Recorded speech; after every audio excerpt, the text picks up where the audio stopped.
Well, now I know I can go change.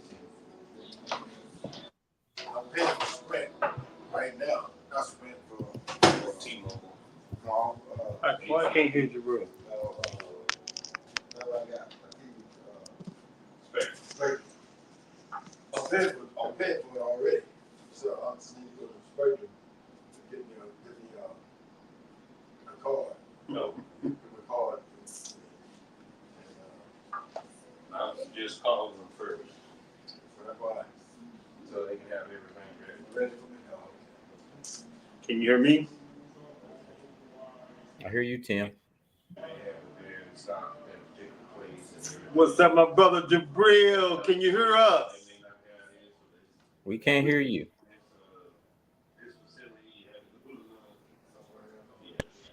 Okay, now you can hear me. Here we go. Now you can hear me.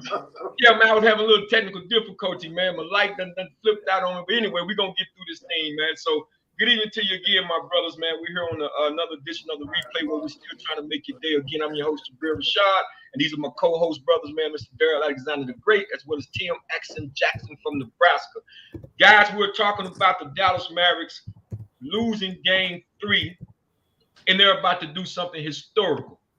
Coming back all the way down from an 0-3 start. Out of 100, and I guess 76 teams in NBA history has never been done before, but it's always the first time. But before we get into any of that, I want you all to hit the like, subscribe, and share button, as well as that notification button, so we can keep growing the channel. So, guys, let's get into this thing real quick, man. We got much to talk about. Last night, we saw the Boston Celtics take game 3. I believe that score was 106-99.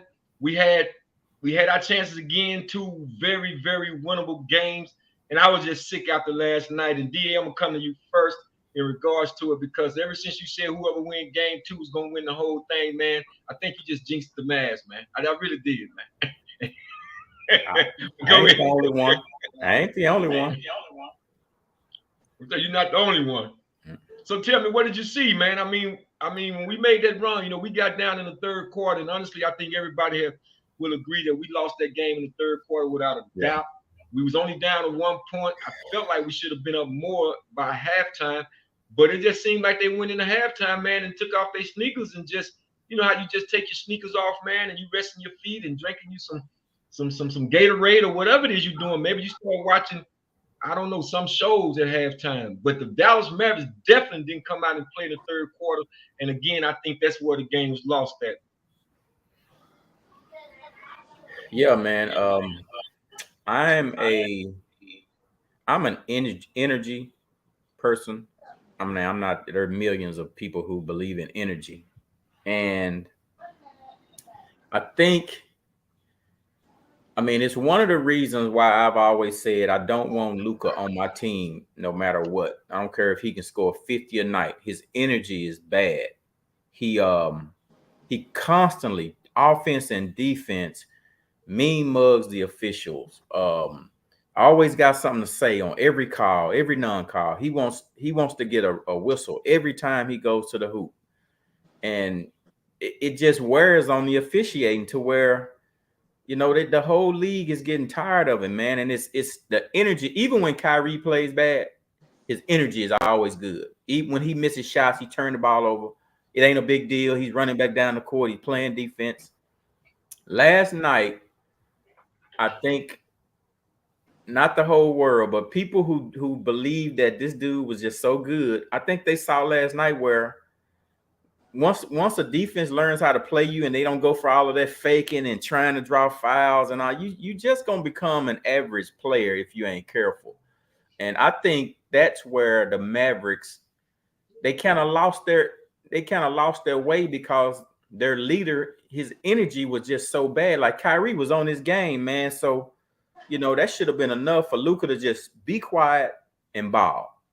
He already can't play defense. He played defense really good. In a couple of series, he played decent defense.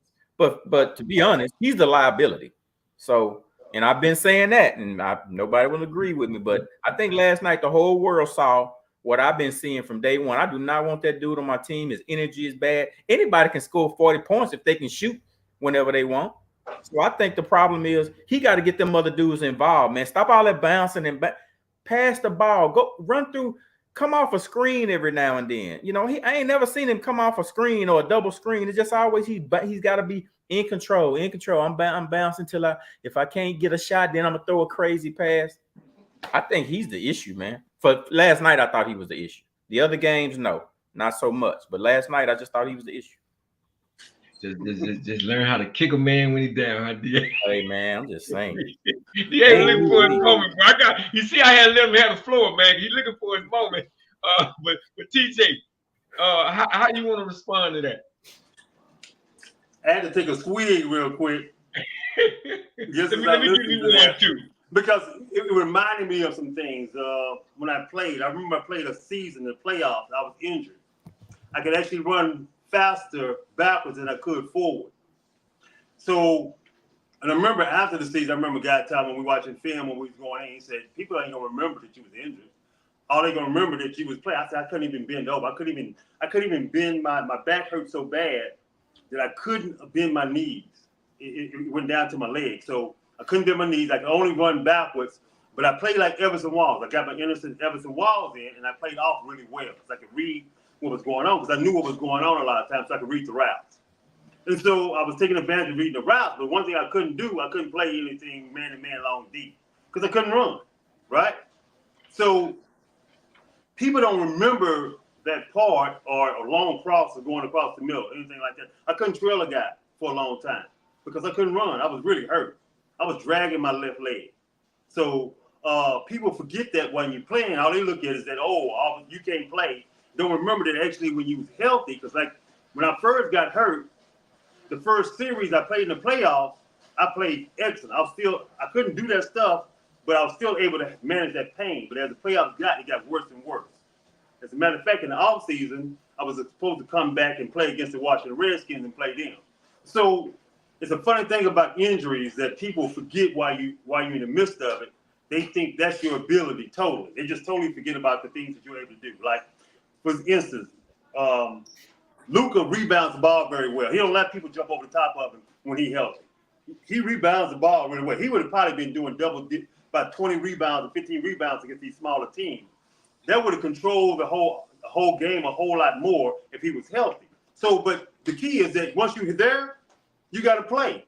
So, like they told me, hey, if you're gonna play injured, then hey, you got to be 100%. You know, you got to play like 100% because you're going to affect your team, and he is definitely affecting his team defensive wise. So you were right, DA. He ain't playing no defense. He can't keep up with anybody right now. His lateral movement is totally gone. Okay, so then that means you got to rely on sense. See, since he hadn't really been trying to play defense, he don't read defense that well. Every once in a while he'll read it with steals because he's good at actually reading, getting behind the guy, and knock the ball out the guy's high. He did this in this game a couple of times at least.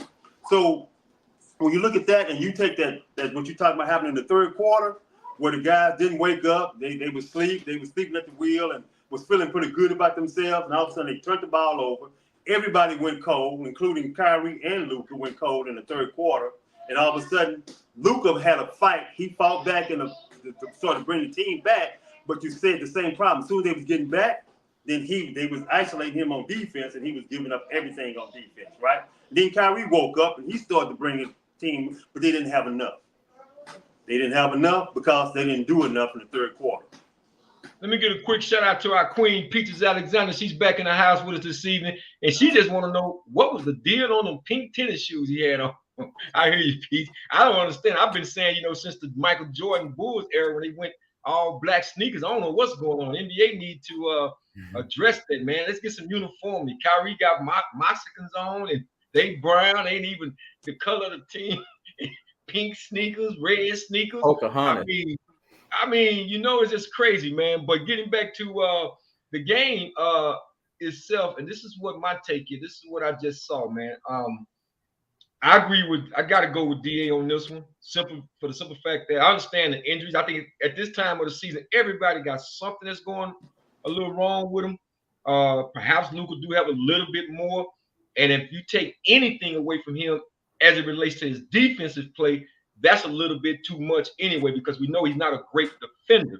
They've been able to cover him up, expose him as long as they could. You're playing against two of the best two-way players in the game. That's just what it is. And when you look at this thing, you know, I wanted to say this other day and didn't get a chance to say it, but we was talking about this though as a whole. We was talking about Jason Tatum coming out playing better on the road. Kyrie, I think he was going to come out of his slump. But in the back of my mind, I said, now what if now Luka don't have one of his better games? I wanted to say it and I just didn't because I didn't want to, I guess, jinxes or whatever the case may be. I was hoping that they would play together. Uniformity didn't happen. So now when you look at the overall game, I think game 2, it was a highlight going around where this guy was just getting, I mean, they was going around him left and right. There are some things that he's going to have to address, seriously address if they're going to try to make a real championship move. And I'll get to that in just a second about what I think the Mavericks should do in our season. But as I saw the game unfold, one of the things about the Boston Celtics, man, is that they are so resilient. I mean, it's like you know that they're on a mission. Credit the fact that without the exception of Kristaps Porzingis, and Jrue Holiday, the rest of those guys been there pretty much for about 5+ years. They've already been to the final, lost a championship, been able to gel, man. So they know they're on a mission, kind of like we were after losing in 2006, coming back and then winning in 2011. Can't take nothing away from Boston. Boston, man, is moving their hush puppies, as they say. They playing heck of a defense, man, defending the rim. They're getting the extra little thing, the extra rebound. When you go back and look at this game, you know, we came back. I wish I had some of the highlights. Unfortunately, I don't know what happened to that particular video. But, you know, gallant effort, man. We came back.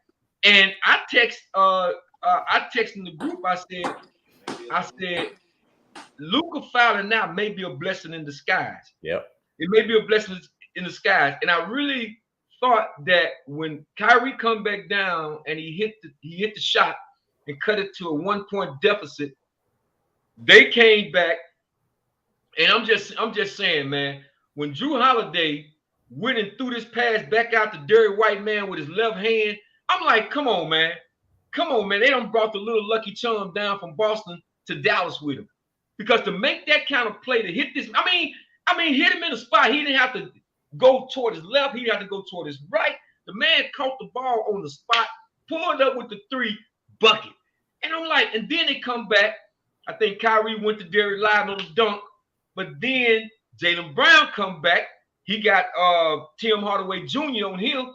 He hit the crucial bucket. And to me, that was the game right there, man. It just seemed like every single time, barring some of the sayings of Jason Kidd, we just couldn't get over the hump. These was 2 very winnable games. And when you lose like that, guys, I don't have anything else much to say other than when I texted out, DA, you saw last night. I said, man, I want to tip my hat off to the Boston Celtics because they will be the 2024 NBA champions.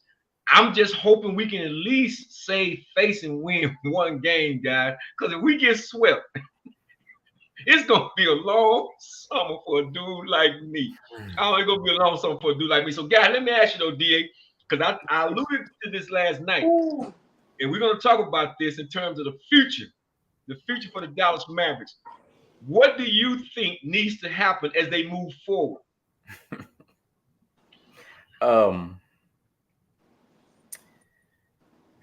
They need to trade Luka, man, right now. Trade that Joker, get them 2 superstars for him, get rid of Kleber. Right now, if they were really smart, if I was Nico, I'd say I put Luka Fat Butt on the market. I get me way too much because everybody thinks he's way more valuable than he actually is. I would get me two superstars, one that doesn't need to score but can score, who can rebound, to put with Kyrie and the rest of those dudes and let them play basketball. Let them go and play basketball like the Celtics do.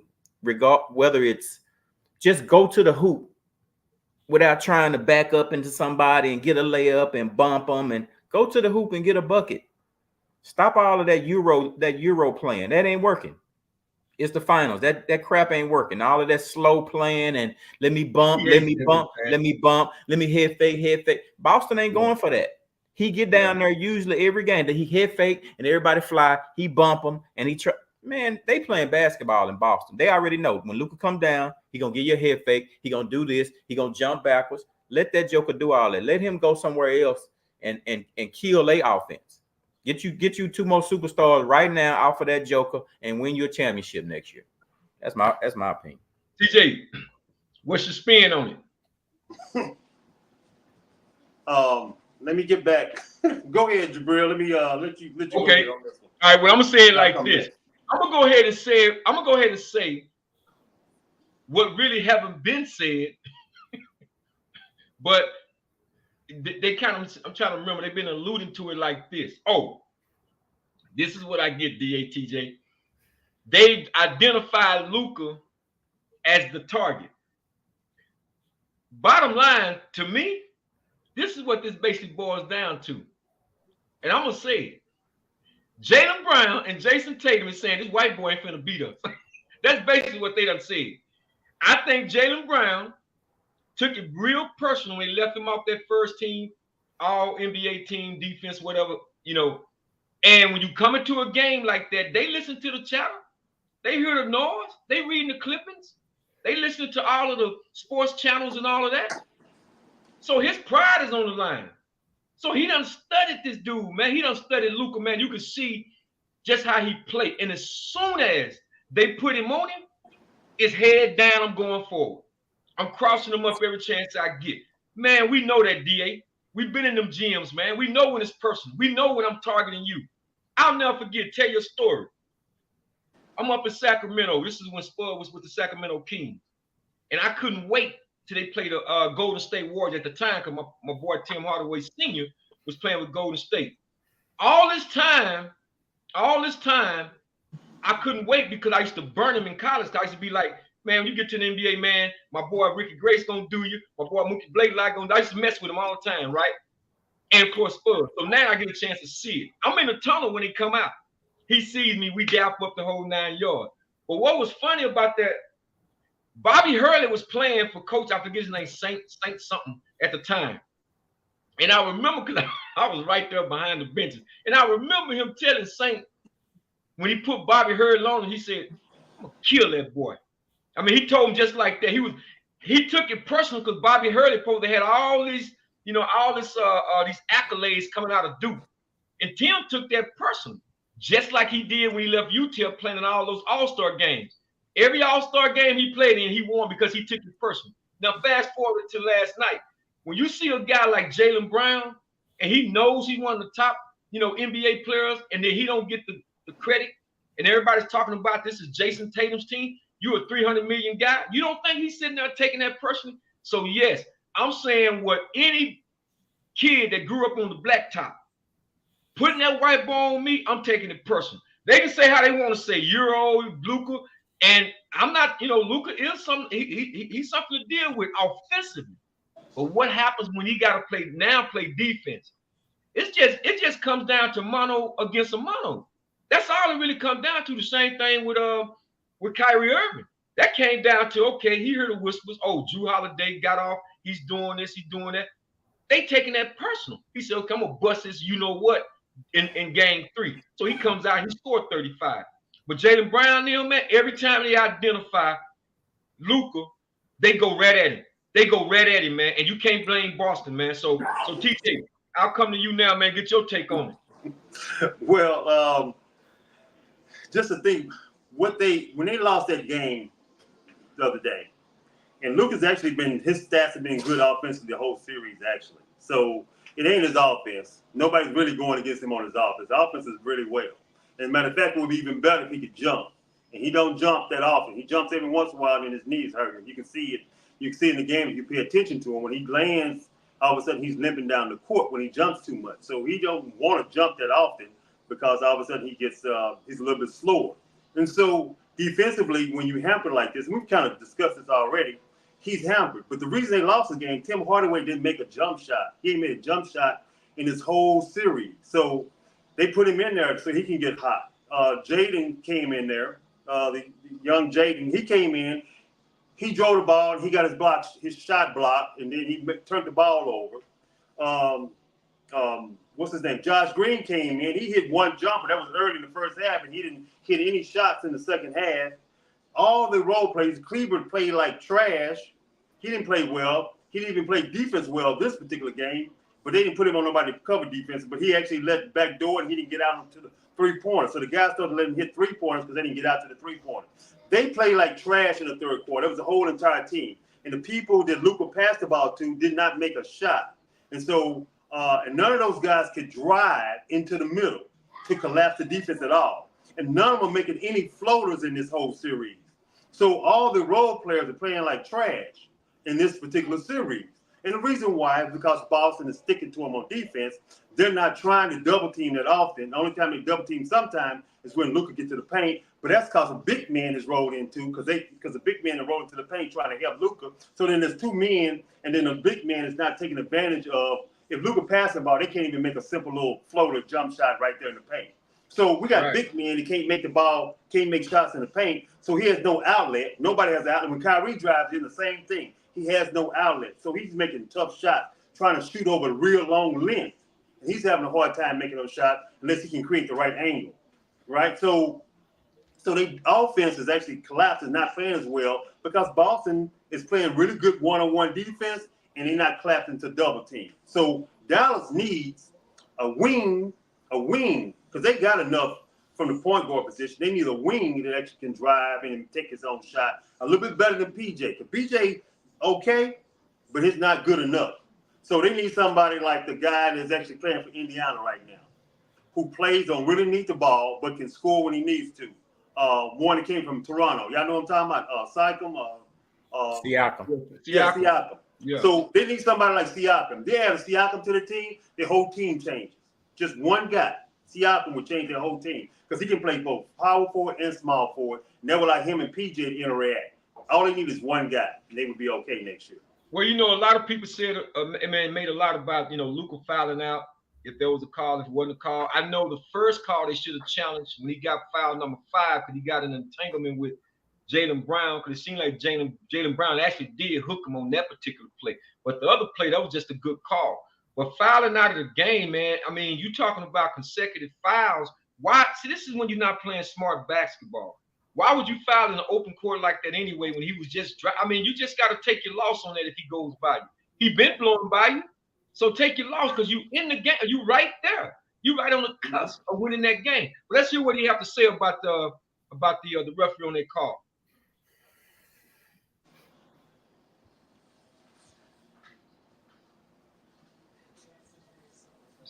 Hold on, my fault, guys.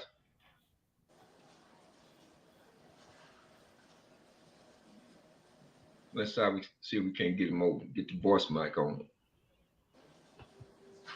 Tell Luka to turn his mic on, man.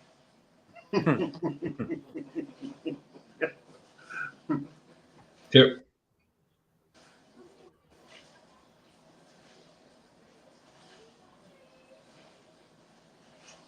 I don't know. We losing his mic for that reason. Yeah. He ain't said too much, and Luka don't went silent on it, man. I was just about to say, I'm glad his mic wasn't working. He was just talking about, in a situation like that, referees basically call a foul. He said, come on, man, you got to do better than that. That's basically what he said on that. But let's see if Kyrie mic is working.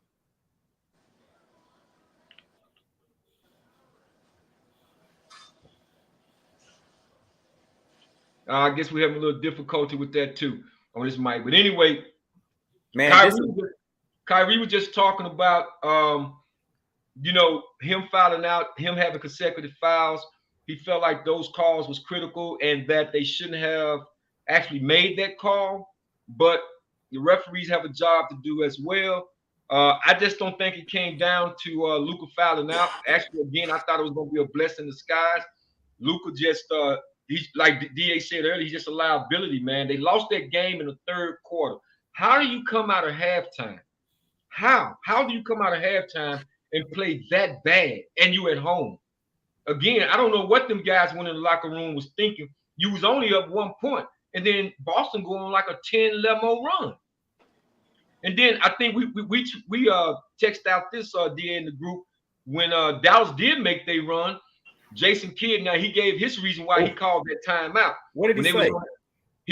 He said that I think Kyrie had come down, had missed. No, when Kyrie took that last shot, he missed it. He was going for the three. If it was in that sequence, it wasn't. It wasn't in that sequence. That was after. That was after Luka fouled out. It was before Luka fouled out because Luka had the ball. Before then, I think he stated that Kyrie had missed a shot and something else had happened, and he saw that his player was winded, so he decided to call a timeout at that particular time. So be it. But I don't know, man. You got to live and die with that. You got to live and die. I couldn't believe that timeout. I was like, man, the crowd was roaring after they missed the shot. Dallas got the rebound. I was like, oh man, Boston. Yeah, they about to go back down and score. I said they about to go down and somebody about to hit a three or something fantastic. And that dude said timeout. Out of all the times, Jason Kidd don't call timeout when the other team go on a 15-0 run. He don't. A lot of times, I mean, he do now, but most of the time he just sit back. I always talking about let him figure it out. Man, you had the momentum right there. That's why Luka was like, timeout. Are you Luka almost didn't want to get a ball up. It's like, man, did this dude just call a timeout? We about to go down. That momentum was on Dallas side. I didn't understand that timeout at all. And I said it as soon as it happened. Like, what is this timeout for? Yeah, it was kind of strange for him to call it. But I will say this: we were talking about as the Mavericks, move forward for next year, and I shared this with you, DA. I said, to me, you don't like him because you say he agitates, but that's exactly what you need in a series like this. I'm not asking a guy like Patrick Beverley to score for me. I want him to go and agitate dudes like Derrick White. Now I want him to talk all day, get inside their head to the best of his ability, if he can, because that's what we know. Patrick Beverley, that's his ilk, if you will. That's what he used to be known for. Now I'll say this too. If it was somewhere, now this may be wishful thinking here, DATJ, I would somehow want to try to get Donovan Mitchell, because if you put him and Kyrie in the backcourt like Isaiah Thomas and Joe Dumars, and maybe move Luka down to the small forward, the three, I mean, you could have something. You can really have something, because we're gonna have to do something. I know Nico Harris. If I know what I know about Nico Harris, the general manager, he's gonna make a move. If you give up Luka, you can get 2 Donovan Mitchells. Well, who would you give him up for? You can get a Siakam and Donovan Mitchell. They're not gonna do that though, deal. It's just like us telling us. Why not?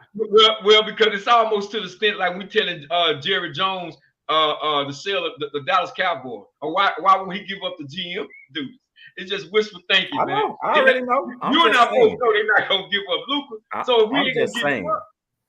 Shaq played on different teams. So they're on different teams. Ain't no way you're gonna get both of them. One's on Cleveland, one Indiana. You ain't gonna get that. Oh, I'm just using it as an example. I know, I'm with you. I don't even see nobody who were the 2 stars in the first place. There's not that many guys. But one doesn't have to be that star. Game changing in the NBA in the first place. And you're not gonna give up the guy. You're not gonna get Shea Gildress. You're not gonna get your guy from Minnesota. LeBron is old in the tooth, so Donovan Mitchell ain't gonna help you win no championship. You got Damian Lillard, you ain't gonna get no championship, and they ain't gonna work well with him. There's not that many guys that actually that there. When you get to this level, you got to tweak it. You don't need to get rid of your main guy. You need to get better and tweak it and find somebody like Pascal Siakam. You get Siakam, this whole team changes. You just add that to it. Figure out a way to get Siakam, then you have a whole different team. Somebody who's reliable. I think they need another score. I really think they need another score. Really now, I mean, that's my wishful thinking. If they were to get somebody like Donovan Mitchell, but if they get another score, because they got to get another score, because PJ Washington, outside of hitting that 3, I think he may hit 2 threes. You mentioned Tim Hardaway Jr. earlier. I like the fact that he had to do something. He tried. He went deep into his bench. Tim Hardaway just had to. That was a luck of a draw, because that 3 was. I mean, it was straight on. It just went in and bobbled back out. But I can see them giving up him, maybe Maxi Cleveland, maybe Josh Powell, maybe if you were to get a Siakam or somebody like that. But whatever you do, you have to get another score, a third score, because Boston could run it back, especially with a healthy Porzingis. And if you meet them again, you're right, because all these other teams are coming up too from the rear. But if you were to meet Boston again, what would you do different if you kept the same team? And I think Nico Harris, again, is smart enough to know. So, guys, let me ask you all this question right quick before we have to switch these segues. Do y'all think that the Celtics will sweep the Mavs come tomorrow? I'll start with you, TJ. He started that. Boy, I tell you, the way the Mavericks not able to finish nothing, and the way the role players are playing, man, they taking all the comfort they have in all the role players. But I think they're gonna generate enough internal fortitude for this particular game to win this game. And after that, I have to think about case by case basis. But this game, I think he's gonna get enough internal fortitude that the role players really dig down deep and start to make some shots. They're gonna have to make some shots to win the game. If they role players don't make no shots, they ain't winning no game. DA, what you think? Do Boston sweep tomorrow? Man, when I thought about that last night, y'all check that out, man. Y'all think Boston gonna sweep tomorrow? Check that out. Put that in the chat. What you think, Peaches? I automatically thought, nah, Mavs ain't gonna get swept. And then this morning when I woke up, I thought, I think they might get swept. But let me tell you why I say that. I get swept. Let me tell you why I say that. Boston is known to, like right around this time, they'll go back to Boston and Mavericks will blow them by 15, 20 points. Just if I'm thinking about this Boston team, they ain't gave away them games that they usually give away. So I'm thinking if they were to go back to Boston and accidentally give away a game, and then that's when it gets in the back of your head. Are we gonna be the third team? You know, I know it ain't never happened, but I think Boston is gonna come out and say, man, let's just go on and do this now. We can have a parade, you know, when we get back. But let's just go ahead and put these dudes away right now because you never know when an injury can happen. That's why, see, I was telling somebody, I think teams play harder when they get up 3-0 than the team that they're playing because it's just that, man, I don't think we want to be the first people to get swept. Let's not take no chances. Let's go ahead and put them away now. Pride thing. That's enough to put them away now. It's that pride thing. Now, I mean, you know what? I just, you know, I don't see us coming back from being 3 games down. So this is a pride game. You worked your tail off the entire season. You know, granted, we just had our trade in February when we brought in Daniel Gafford and PJ Washington. And again, Boston been there. They've been together for a while. But let them celebrate on their floor. Because the last time, man, when we did lost, the Miami Heat was celebrating on our floor in 2006. So I hope it is a pride game. I'm kind of in between, like TJ. I'm kind of in between. I'm just in between. I'm 50-50. It just depends. It just depends if they can. Really, they need to follow young Derek Lively lead because from my understanding, he was the one telling them when they was down 21. He said, come on, guys, man, this ain't over. We can still, you know, make a run. A young 20-year-old. That's the reason why I say, nah, I wouldn't. He's 7'1". He's a rookie, 20-year-old, got the right mindset. I'm not trading no Derek Lively. I'm not let him get in the weight room, bulk up a little bit. We got us one in Derek Lively. I like his. Yeah, I agree. Yeah, man. I mean, we just got to add 1 or 2 pieces. Let me check the comments right quick and see what we got. If we got some Maverick sweepers. Okay, what Pizza did say, she said, I think Boston going to take it. But I sure hope not. I do too, Pete. I do too. Yeah, y'all come out in the chat. Again, this is the replay where we're still trying to make your day. Please hit the subscribe, like, share, and notification button for us. So, guys, we got to segue real quick. I had a topic I wanted to discuss with you guys referencing the transgender swimmer. So, if y'all haven't heard, let me give y'all a little taste of what we're talking about, and we're gonna get into this. Great to see you, my friend. Hi, everybody. So let's dive in. Leah Thomas has sought to participate in the 2024 Summer Olympic Games. That's every athlete's dream. She argued that the world's aquatic gender inclusion policy was invalid, unlawful, and discriminatory. But the Switzerland-based Court for Arbitration of Sport, it's also known as CAS, says she lacks standing to overturn the rules. Now, for our viewers, you may remember Leah Thomas. She dominated the world of competitive swimming, becoming the 2022 NCAA champion in the 500-yard freestyle and All-American in 3 of the women's swimming and diving championships. She is also the first known male-born athlete to win an NCAA Division I women's title. We should mention just 3 years before winning all those accolades and all those awards, Thomas was competing at the University of Pennsylvania, but she was competing as a man. Now, the World Aquatic Swimming International governing body established a new gender inclusion policy in 2022, just 3 months after Thomas's title win. It bans biological male athletes from competing in women's elite races unless they transitioned by the age of 12 or before experiencing any part of male puberty. So it's complicated, but after a few years, Cass did come down to this decision yesterday, Anna. Man, now guys, y'all just look at this photo for a second. You look at that photo for a second, and this is supposed to be a woman, a transgender swimmer, which, by the way, let me say this. If you notice, she kept referring to she. They kill me with that, man. Yeah. It's disgusting. I just don't like it. That's right. A male. Now, this individual name was William Thomas, who later changed the name to Liam Thomas. And when he was competing with the men, he was ranked 462 in the country.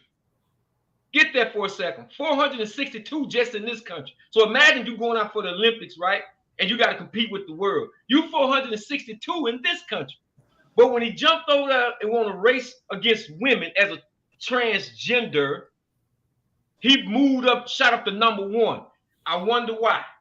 To number 1. So, TJ, I'm going to come to you first on this because this is just ultimately ridiculous. I'm glad they got it right on this one. They got it right. I don't care what kind of appeal they may do, but you heard the reporter talking about this. What is your take on these transgenders trying to put themselves into women's athletics, whether if it's basketball, track, swimming, softball, you name it? What is your take on that, TJ? You know, this is a conversation we need to have, but it's a conversation I think is asinine. Meaning there's something we shouldn't be having to have a conversation about. Because there's a natural order to things about male and female. It's simple as that. You're born with these particular gifts, I would say, that God given you.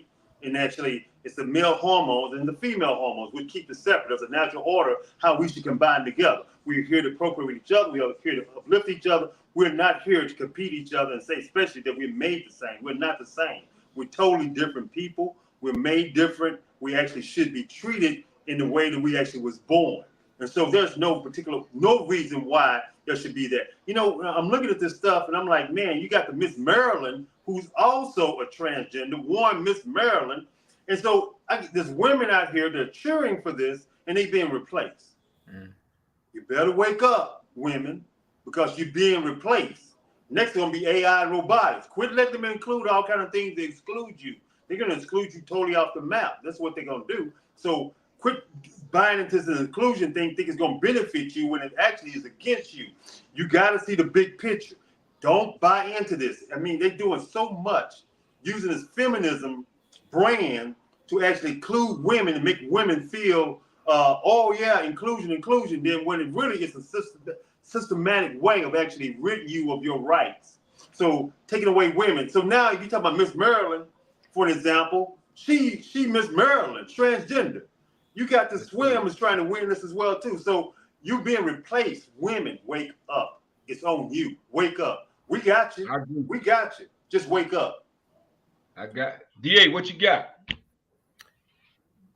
How bad would you feel if you got 50 women competing for Miss Maryland and then a freaking man wins the freaking contest? Man, I'd walk off the stage. If as soon as they told me it was a man in the contest, I'd be like, nah, y'all can just tear up my application. But as far as this transgender guy, where do we draw the line? Just where do we draw the line? So if I were to say, you know what, just say I'm 40 years old. I'm not 40 years old no more, or I'm not 35. I'm 12. I'd like to go and compete 12 and under AAU football or basketball because I'm 12. What's an age? Age is something man-made or created. you know, we were created male and female. Age is something that man came up with. It's like, okay, how do we'll just say, you know, one rotation, 365 days or whatever is going to be a year. You know, that's something man created. God created male and female. So if they can tamper with male and female, who's to say somebody can start an anti-aging committee where, man, we don't believe in age no more. I want to go back to high school and play high school sports. I'm 17. I'm not 30. I'm not at my peak. I'm not 25. I want to play. And I'm saying that it sounds crazy, but I'm saying it just to say, if we can allow people to disregard what God created, which is gender, that's the ultimate male and female. It don't get no more powerful than that. And if we can allow because it's actually satanic, and it's one of the, you know, one of these tricks he's playing on people. You know, these are spirits, man.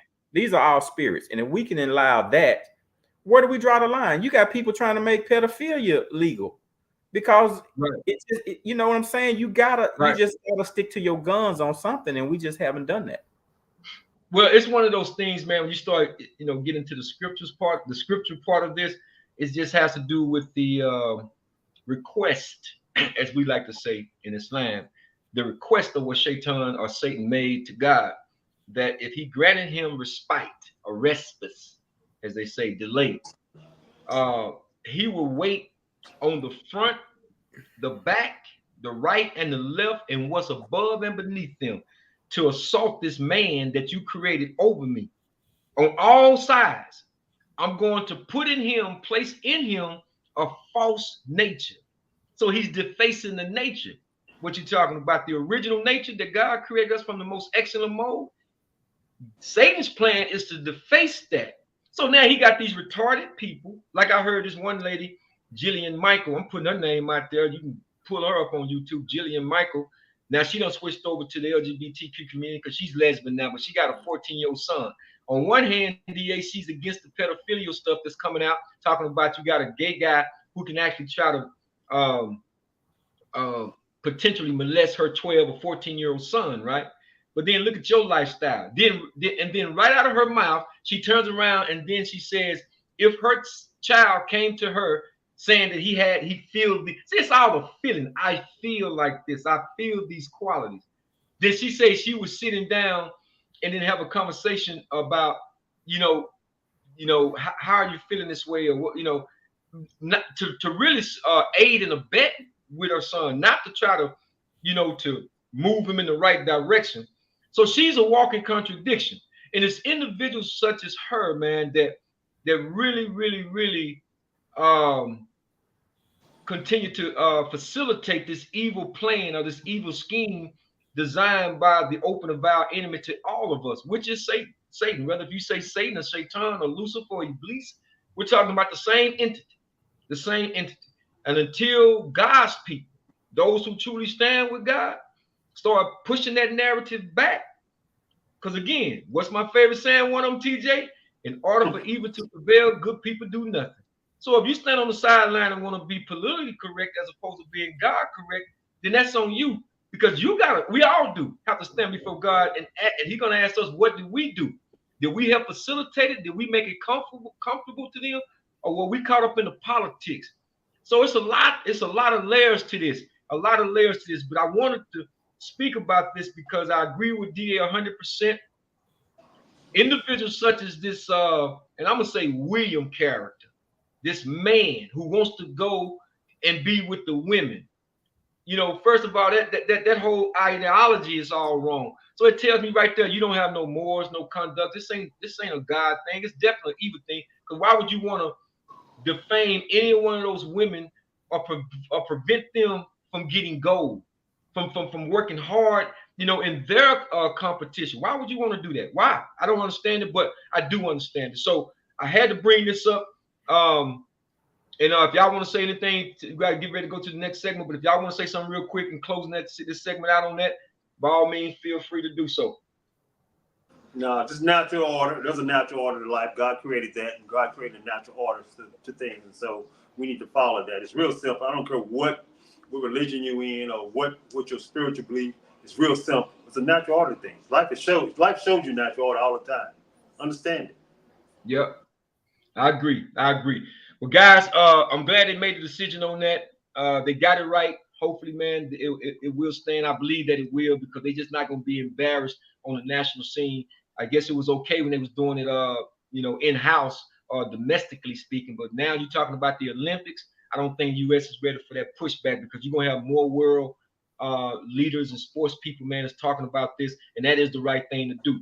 So let me come over to the chat right quick and see what we got before we switch this segment. Okay, Pizza said that's so good. Yeah, absolutely.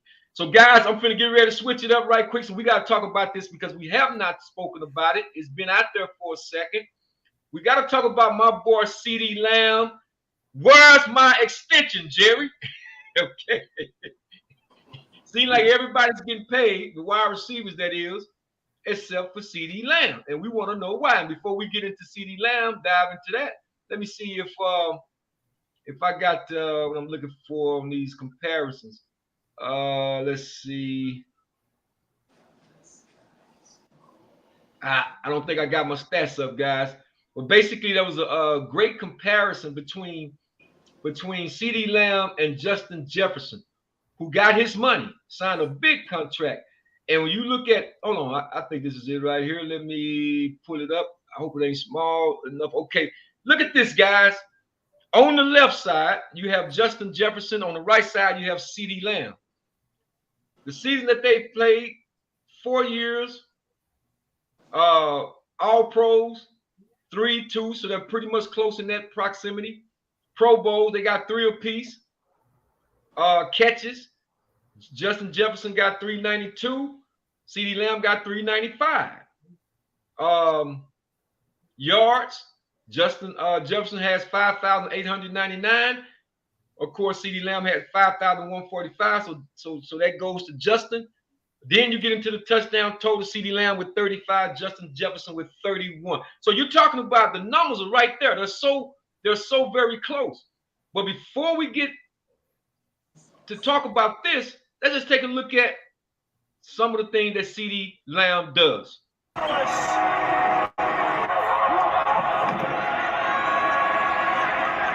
Sliding, throwing, touchdown, Dallas!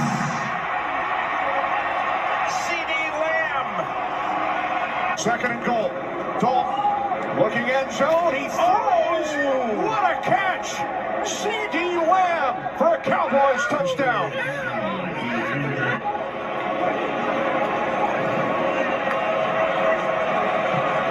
Wow, looking over his left shoulder, gets it down. That's a touchdown. going to the ground, and here we go. Oh, yeah. There's Lamb. He's off to the races. What year was that? This baby is over, and Dallas. And they beat him that year. That was preseason. 34-27. Incompletions for Dalton today, 17 of 21. And he finds his man, CeeDee Lamb, for a Cowboy. Over 900 yards of offense as Dalton gets it into the hands of CeeDee Lamb. Opening quarter. Here comes the blitz. Fake throw. Prescott hangs in, throws, caught. That is Lamb, and Lamb is, as the field judge looks at it, a touchdown. CeeDee Lamb. They're going to fake a screen. Here comes the cornerback, Sean Murphy bunting, and then Extra men on the rush. Prescott airs it out. Lamb got it. Touchdown, Cowboys. Okay, guys, there you have it. So we got to talk about it, TJ. I'm going to come to you real quick first on this, because we saw the stats. They're very close to one another, but yet Justin Jefferson got a big contract and CeeDee Lamb doesn't have his. So TJ, since you put the star on the side of your helmet, you was in camp with him, tell us, why do CeeDee Lamb not have his extension? Because somebody got to go, DA. Somebody got to go. Well, I'm going to give you the simple answer, then I'll give you the complex answer. One, the simple answer is this. Dallas usually don't negotiate those type of contracts until close to training camp. They like to wait till the last minute to negotiate their contract. They've been doing that since they was doing it when I was playing. So They've been doing that. They wait till the last minute. It was a negotiation tool that actually Jerry Jones learned from somebody. He learned it in his own business, but he also learned it from talking with somebody. I don't know if it was Tex Schramm or somebody that actually they wait till the last minute. So it's a way of they do business. They wait till they get to the deadline, training camp and stuff like that. Because he said something about deadlines make deals, something like that. So he goes by that and he lives by that. So the whole Jones family lives by deadline, make deals. So they can get a deal done during the deadline. That's the one easy one. I already knew it wasn't going to happen until that time happened. So the sad part about this is that both CeeDee Lamb and Parsons wanted to come out of this offseason talking about leadership. Now, neither one of them in any of the little camps because they not under they didn't get their extension, so they're not in the camp. So leadership, they're not leading anybody right now. You can't lead nobody when you're at the beach, right? So the problem with that is that that's not going to what they want to do for the offseason program. And that's not just their fault, but also CeeDee Lamb didn't want to sign yet until Jefferson signed. So he wasn't trying to negotiate a deal either. That's the other part of that. He didn't want to negotiate a deal with Dallas until he saw what Jefferson is going to get. He wanted that bigger number out there so he has some bigger strength in negotiation. And that's always a good thing. You want as much leverage as you can to get the contract that you want. But for as the team goes and as people watching as fans, that's tough because leadership comes from people interacting with each other, getting the opportunity to actually push each other and drive each other. You can't do that when you're at the beach. DA, what's your take on it? Yeah, I think he eventually benefits. If Dallas wants to keep doing these stupid negotiations and wait till all of these wide receivers with way less stats than CD gets signed, and if they want the number to keep creeping up, let them do it. Like if I was CD, I'd be like, man, don't sign me until August 30th. If you really want to keep playing this game, sign me August 30th. And I know I'm gonna get 60, 70 million. You know what I'm saying? It just doesn't make sense from the Cowboys standpoint. If I'm CD, I'm like, oh well, man, it's a business. Y'all don't want to sign me. I wouldn't be upset at all if I was CD. Just like he said, just sit back and wait and let Waddle and all the rest of them just keep taking the number up and then cash in is all I can say. But I don't know if that'll affect them extending Dak and Parsons. But hey, if they want to play stupid games, they'll win a stupid prize. I like that. They want to play stupid game, win a stupid prize. But you know something, DA? And we talked about this a couple of months ago, I believe, not by CeeDee Lamb per se, but we was talking about, I call them the big three right now in terms of who's going to get the extension. And we talked about Michael Parsons, Dak Prescott, CeeDee Lamb. And I'm still on board saying it's going to be CeeDee Lamb, Michael Parsons, because you just can't let them go. Dak, I just think they got him on a 1-year deal, man. It's kind of like, show us, man. Show us. Now, the problem can, for the Cowboys could be, what if he do show you? What if this is the year? Just what if? I'm just saying what if. Man, they have, for their salary cap, what that's going to look like, the hit that it's going to take if you do get an extension to Michael Parsons, CeeDee Lamb, and now Dak do, let's say if he take it to the NFC Championship game, will that do it for Jerry? Or will he move on? Or do we have to go to a Super Bowl and actually win it? Because I think they're already bringing Lance along. And Jerry, who knows, man? Jerry he may try to pull some strings, man, and try to get somebody like a Shedeur Sanders in the draft. I don't know. But right now, you got to give CD his money. You got to give CD his money, and you got to extend Michael Parsons. Anything other than that, as they say, will be uncivilized. Or maybe they're not stars. Because I asked that question, and a guy told me, ain't no star. I said, when are y'all going to pay your stars? I ain't going to name the name. I said, when are Cowboys going to pay their stars? And I think the guy said, we ain't got no stars. Or what stars? So I'm like, oh, okay. Well, never mind then. Hey, don't believe the hype. You know better than that. I'm just reporting the news. I'm just reporting the news. No, man, they can't. They got to get CD signed. I believe that they will. I believe he probably missed a little bit of camp, but you don't want him getting off to a slow start either. You know, they drafted the young kid Flanor. You know, maybe they got some high hopes. I've been hearing a lot of Dez Bryant type comparisons. So, you know, we shall see. But nah, man, you can't leave Dak out there. I mean, not Dak, but CeeDee Lamb out there. You can't leave him out there. So, guys, we hadn't talked about his extension. I had to bring it up though. So we're gonna go ahead and segue into this next segment. We got to get into it, man. Called Jabril's Q&A. And guys, as y'all can see, going across the scroll bar, we're talking about Michael B. Corny. I'm just saying.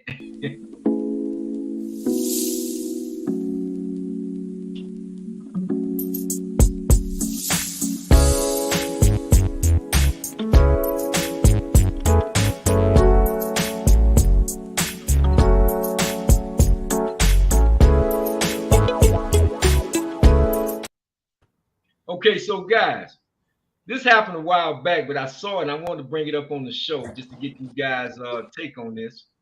Michael B. Jordan, I'm gonna say Michael B. Jordan. I'm saying Corny for a reason, but Michael B. Jordan was confronted. Well, not necessarily confronted, but he was being interviewed by one of his old high school classmates, and they had been on the show dogging him, you know. And to think that this wasn't gonna get back to him, and it did. So this is a situation, a chain of events that happened.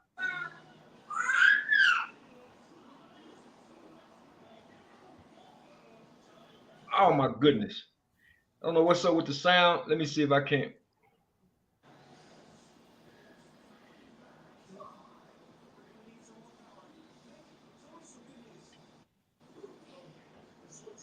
Okay, guys, there's something going on with the sound, but just I'll narrate the video. The young lady that's interviewing him right there, she's on a podcast with one of the models, Eva, and I forget the other young lady's name, and they was dogging him out. They went to school together, so they used to call Michael B. Jordan. They say he was corny, or they made fun of his name. So he's looking at her like he's talking to her, telling her, yeah, she's reminding him, we went to school together. He said, yeah, the corny guy. That's why he's looking at her real crazy right now. And so he's asking her, you talking about the corny guy y'all talking about? Because when he was coming along, she tried to defend her position, saying, well, back then, that's the podcast that she was on. She tried to defend her position by saying, well, we was all from New Jersey, and he used to come to school with these headshots. And we was like, his name was Michael B. Jordan, and he didn't look like no Michael B. Jordan. So we made fun of his name. So they was on the podcast really kind of belittling Michael B. Jordan. So he got wind of it. But take a look toward the end, how he give her this real vicious look. So he's telling her, now you want to come out and interview me. Now you want to get a story from me. Now you want to come up to me, as if I didn't hear what was going on. Y'all dogged me out on the podcast. Now you want to, hype yourself up because we went to school together. I wish I had the sound to it, but see, that's what he's talking about. The corny guy. That's what he's telling her. Yeah, okay, you're the corny guy. So watch the look that he give her toward the end. And she tried to fix it up, but watch him give her that look. So the look is like, man, get the hell on. So the question to you guys, I'm like, and I'm big on this. When I talk about treating everybody fair, I tell my children this because you never know. That same young lady you poke fun at in high school, who may be overweight, obese, or something like that. You don't never know what the future may hold. You look up 30 years from now, she done lost all the weight. Now she's a supreme judge. You never know. You never know. And so I want to ask you guys, in a situation like that,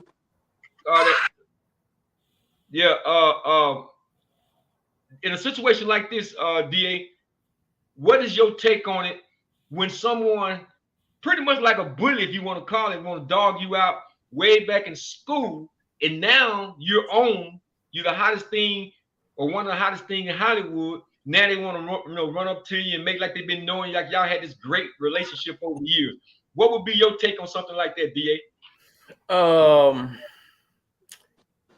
If I were younger, I don't know how old he is, but if I were younger, I probably wouldn't handle it correctly. But if it happened after, age 40 or something, and I'm rich, I'm one of the top actors in the country, at least black actors in the country, or the most one of the most requested actors, it wouldn't bother me as much. I mean, money could make me overlook a whole lot of stuff, especially something like that. I mean, I would remind them, but it wouldn't. You know what I'm saying? It wouldn't make me be mean towards her, but I would acknowledge that, yeah, I'm that corny guy, and we need more corny guys growing up. This tough guy era is what's killing us. We need more corny guys who are doing something, and he obviously was an actor because he started out on The Wire. So Right. when he was young. But yeah, man, if I'm a millionaire and I got plenty of money and request it, wouldn't bother me at all. But if I were young, I would have to do the ghetto checking. I'd have to check them just because I'm from the hood, and this is what society says I'm supposed to do. I'm supposed to check you because you talk bad about me. But if I'm mature, it wouldn't bother me, especially if I got money. If I'm broke, we got a problem. But if I got money, I can let it roll. Well, let me be clear about something. That's why I say I hate I don't have a sound to that. But he you know how you can see someone, someone said something, and you know that, you ain't just coming out. Yeah. Like really, that's how he was. He just put on. That's what I would do. Yeah, made her eat her words. You know what I'm saying? But what you got, TJ? I understand that exactly. I came up. I went to Skyline. That was a magnet school. I've always been in the magnet portion of school all the time. Matter of fact, when I was in school, they used to sit me to the side and work another workbook while other class was doing the lesson because I'd already finished. So I was that cool nerd, all the time I went through school. So I can understand that feeling of being ostracized away, right? Being away from everything, and having that energy that can go with that. But the way my parents were and the way they taught me, I never felt that way. So I really didn't feel that way. But if I reflect on it, I actually was that kid that he kind of talking about in a way. But I would say really simple. You above that. You rise above that. You don't allow that to be a part of it. And you can recognize and say, yeah, I was that person who used to do that. Kind of the same way he handled it pretty much. Acknowledge it, chill, be you, because you above that. And that's what, and that's even better. That's better than him going and just totally ignoring you and like you don't exist. And then he looks snobbish and snotty, right? He acknowledged that you said the things you said. Made sure everybody knew that you said the things you said. At the same time, didn't let it affect it. I think he handled it pretty well. Yeah, but me, you know what? I'm gonna be petty. I ain't gonna lie. Oh, we know. I already know when you put it up there. I knew what was coming. I'm gonna tell you right now. I'm gonna tell you right now. I'm gonna be petty. If I'm Michael B. Jordan, I got that kind of money, 50 million, 100 million. I'm gonna be a little petty. Excuse me, security. Can we get up? I don't know what she's talking about. Can you get up off the carpet? I don't know what she's talking. She bothering me. You know what I mean? She keep asking me these dumb questions. I don't know who this young lady. I'm gonna be petty. Man, all praise due to Allah, man. What happened to that, man? Come on, man. Yeah, man, I might be petty, man. But listen, man, we can't stay too long on this. I had to bring it up for my Jabril's Q&A, man. Again, we're going to come up on the next segment real quick. We got yours coming up, DA. And we changed that from DA Fast and Curious to DA Who You Got? Who You Got? Who You Got? Let me see. That's what we changed it to. Because I thought the Fast and Furious, man, we was man, that was a perfect name, Fast and Curious.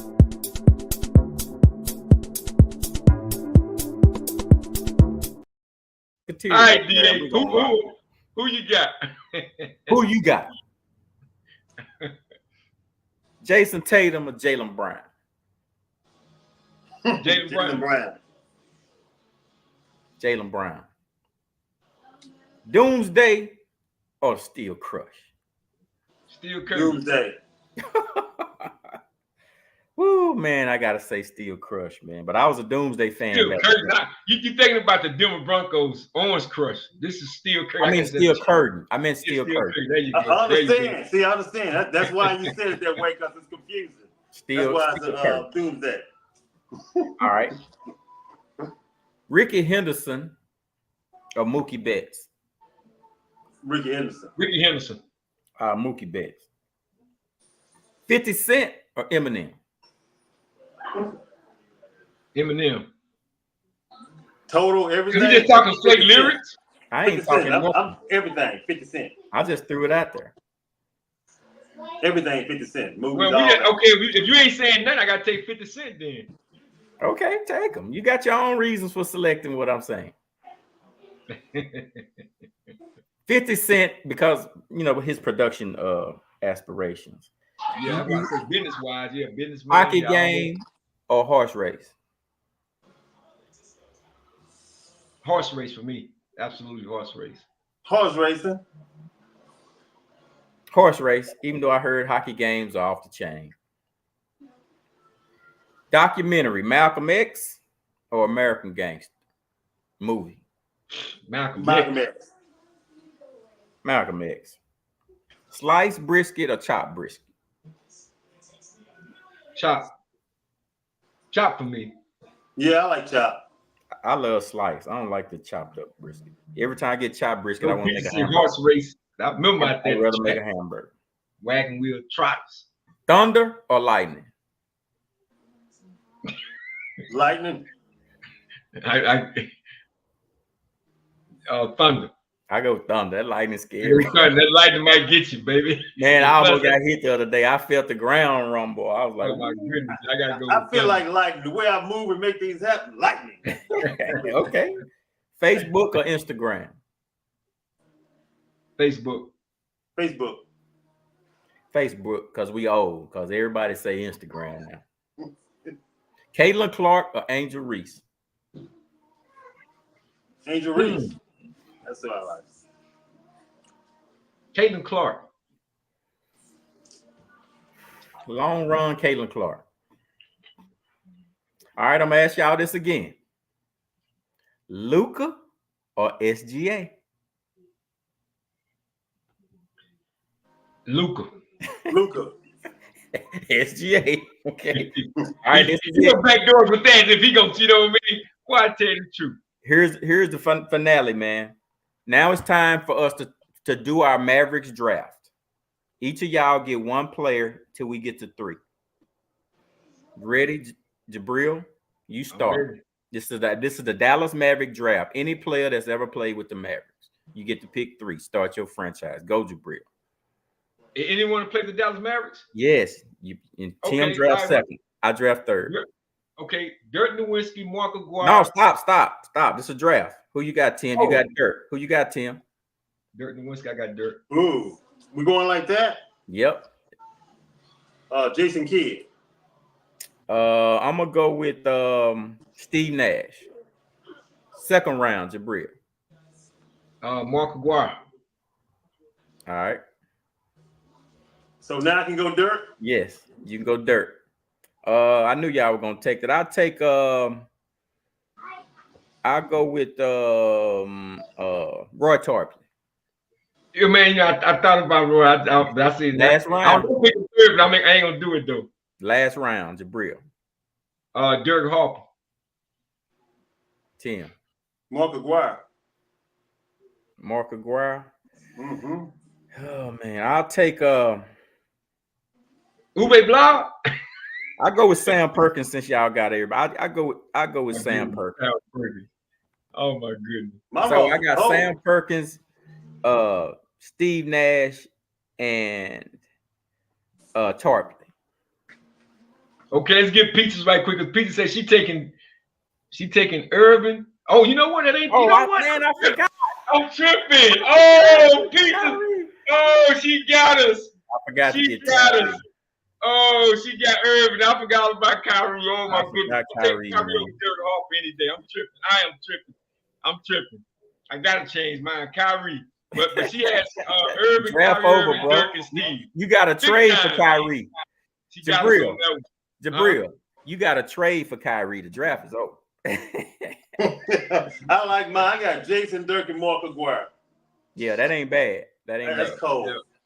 Now I'm gonna put that on social media and see who gets the most votes for those 3. For those 3. And I'll let y'all know. Okay. Well, TJ, you ready? Oh yeah, without a doubt. You got yours coming up, so we gotta see what's, what we gonna thank the people for their patience for. Here we go. Ooh yeah. I gotta give my boy one better than that. Hit the consciousness. Okay. Thank you for your patience. TJ segment, here we go. What you thanking them? Thank you for your patience. Always remember, patience is a virtue. My brothers, I like to know, when you was coming up as a kid, what was the dream that took that patience that you did accomplish? What was that dream that you like to share with the audience? Say it again. What the was dream that you accomplished?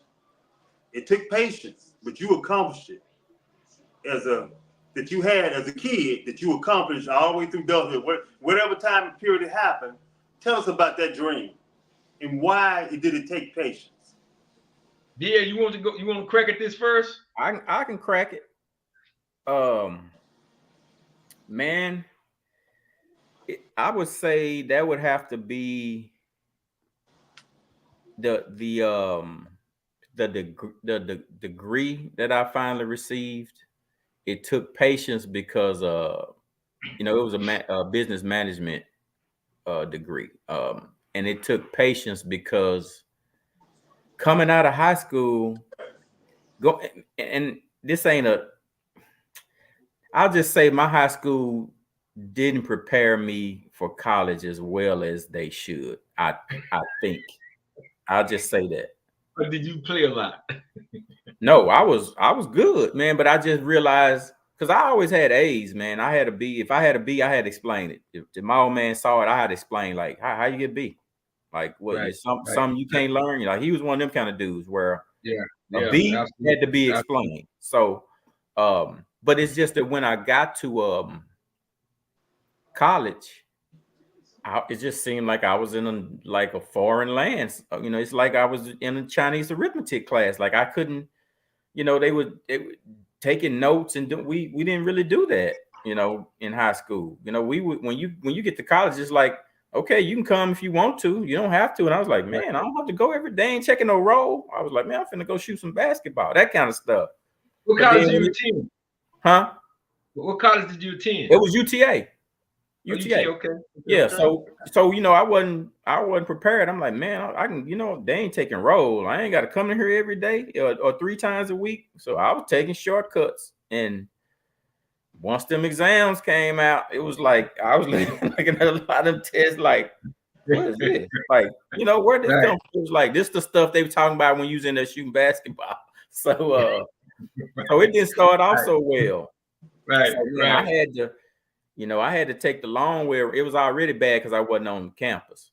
I was commuting, and sometimes some more my class was so early. Sometimes I didn't want to get up. I didn't want to. My mom and them didn't know that though, so it wasn't right. They just didn't know.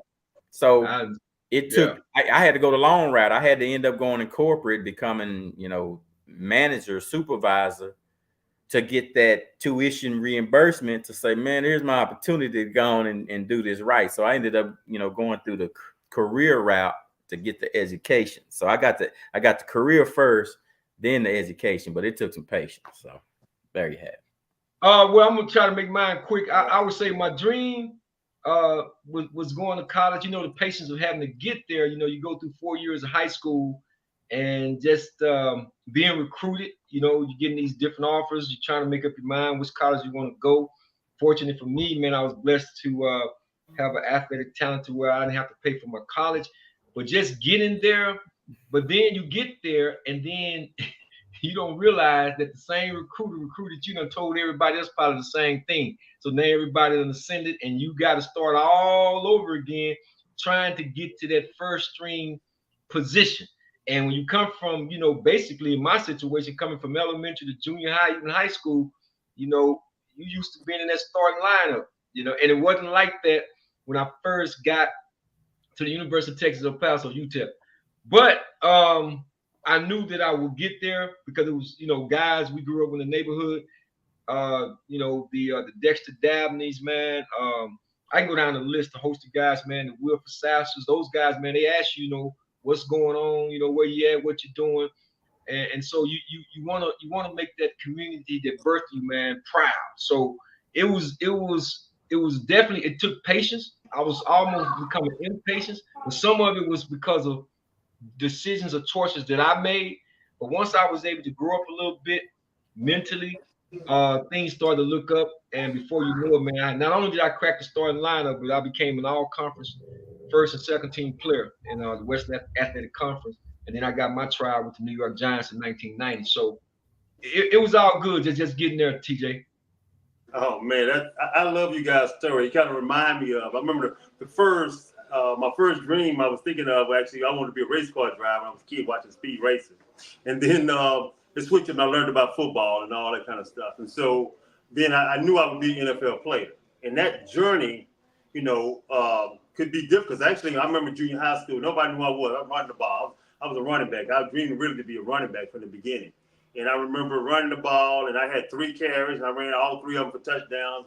Ran for 210 yards on 3 carries, right? And they'd be like, who's that number 31? I wore 31 in junior high school, and the kids was like, who's that 31? Nobody knew who I was, of course, because I had a guy named Cedric Walker on my team who was just running over people. He was just bigger than everybody. His nickname was Dyke. He ran through and ran over everybody. So nobody didn't know it was that little kid over there that was real fast and quick, but they didn't know who he was. Who's that 31? I said it was me. In the locker room, they said, no, that wasn't you. So just to kind of get you, you know, as you rise through and you work hard. But I didn't take that. I didn't take that as any offense. I just like, because I always had it in me. I knew who I am. So my parents had gave me a sense of self. And so I always knew who I was. And I didn't really need you to know who I am because I knew who I was. So those were out there. You keep striving. And I went from there. I went to Kansas State before I went to Nebraska. So we talk about Nebraska. I went to Kansas State first out of college, and they was a losing atmosphere. So the road that was rough was that I was in a losing atmosphere, and I went there because I thought we were gonna be winning because they just went to a bowl game. But coaches got fired. They didn't have a transfer portal. You couldn't just leave and go. And so I went to a junior college so I could come back up. And everybody that was around me, except for my parents, thought that I was failing because I decided to go to a junior college when the Kansas State came back during that summer and said, hey, come back to us. I was like, no, I don't want to be in that atmosphere anymore. So I bet on me. I went another fall at the junior college and bet on me. And I went to Nebraska, and then everything there turned. And even in that was a battle too, fighting and being the first black free safety at the University of Nebraska at that time, who started, I should say, starting black free safety in Nebraska. So it's always a challenge to coming through. Believe in your dreams, keep working. Sometimes it's patience. Sometimes you got to go around the corner to come back.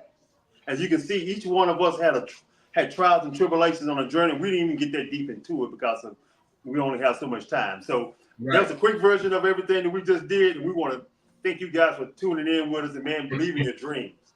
Believe in your dreams. All right, right on, man. That was TJ's, man. Thank you for your patience, because in life you definitely got to have patience. So guys, this is the last segment coming up. We on the shout outs. Coming up on the shout outs, we got to get these shouts out, man. And I'm gonna shout out first. I know who I'm shouting out. And I'm doing this not in a positive way. I'm gonna preface this. I'm not doing it in a positive way. I'm doing it in a negative way. So my shout out is to the damn Dallas Cowboys. I'm shouting them out because I want y'all to keep y'all ass at home.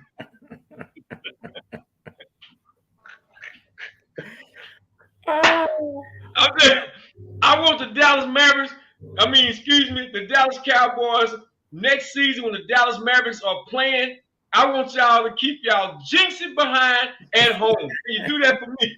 Please, please stay at home. Last time it was Michael Parsons wearing some blue shoes, and then we lost. Then Dak Prescott got the head on. So do me a favor, Dallas Cowboys. Even Emmitt Smith was there. He was a winner. So I don't know. I want y'all to stay at home, please, for me, for the Dallas Mavericks. Y'all too jinxy. That's my shout out. That's my shout out. Okay, D, I'm coming to you, man. Get your shout out in, my brother. Man, I'm gonna shout out the Boston coach, man. Is it Joe Mazzulla? Joe Mazzulla, yep. I'm shouting him out, man, because he's man, to be thrown in that fire last year, and to just keep that team from just shattering I mean, he did an excellent job last year being so young, and for somebody to just say, hey, man, you the coach now, you know, not expecting that, the way he held them together. And then you think, okay, now it's your full team. You know, you got another year on your belt. Can you really coach? I think the dude is he was blessed with a good core of brothers who ain't arrogant and egotistical, loudmouth troublemakers. And he's the perfect coach for that group. So I gotta shout out to that brother, man. He held it together and looked like he's gonna take these boys across the finish line. Hey, keep it in Jabril's theme. I want to shout out to all the role players on the Dallas Mavericks for not showing up. So just to keep his theme going on for all the role players on Mavericks for not showing up, being rookie because they hadn't been playing. They never played on this level before and acting like it. They acting like they never played on this level. So thank you for acting like you never played on this level before, and thank you for actually showing up Sunday. Well, tomorrow. It's tomorrow. It's tomorrow. So showing up Friday for the first time. I expect them to show up on Friday. So thank you for that part. Y'all gonna show up on Friday. Better. All right, well, guys, that's gonna complete our shout outs. I want to thank everybody who came on to tonight's show. We went live once again. This is a replay where we will always try to make your day. Again, don't forget to hit the like, subscribe, and share button. Tell a friend to tell a friend. We can't do this channel without you guys. We appreciate every time y'all log on with us, just trying to have some fun and make your day, as I like to say. So to my co-host, Kim Action Jackson from Nebraska, Garrett Alexander the Great, this has been another edition of the replay. Thank you all for joining us, and we look forward to see y'all on Monday. Hopefully it won't be a sweep, but if it is, we'll still be back on Monday, God willing. Good night, everybody. God bless.